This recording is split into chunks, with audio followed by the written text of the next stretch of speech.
And thanks for staying up with us tonight. I'm Kelly Swoop. We start the night with the latest on COVID-19. The state reported more than 1,900 new cases today, and 16 more people have died from the virus. Among them, a child under the age of 10 who died on Sunday. WMAR2 News' Ray Strickland is live tonight from Johns Hopkins Hospital. Ray, the state health department says this child is the youngest person to die from COVID-19 in Maryland since the pandemic began. But sadly, this is not the first.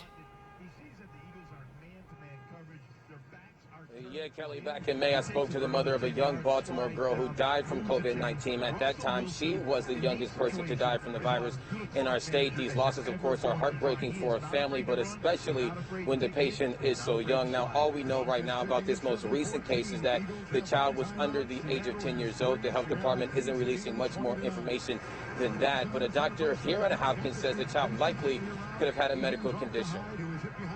Dr. Amish Adalja is an infectious disease physician at Johns Hopkins Hospital. He says although it's rare for a child to die from COVID-19, he reminds all of us it's something we've seen happen across the country.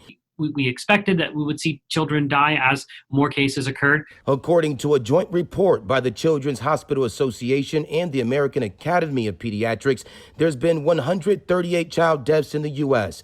Here in Maryland, 4 people under the age of 19 have died from the virus. The most recent, a child under the age of 10. The state reported it's the youngest person to die from COVID-19 since the pandemic began. It clearly isn't as deadly as, for example, influenza is to children, but it does have the ability to cause severe disease in children. Dr. Adalja says the children who would be most affected by the virus are ones with a medical condition, but says parents should take all cases of the virus seriously. And we have seen children die from this all around the country. Usually those children have other medical conditions. They may be asthmatic, they may have immune system problems. Also Monday, the state reported more than 1,900 new cases as hospitalizations surged to levels not seen since May. Health officials are preparing for the numbers to get even worse after millions of people traveled for the holiday. You start to worry about hospital capacity and how long this is sustainable, because this virus is really showing no ability to come under control in the United States.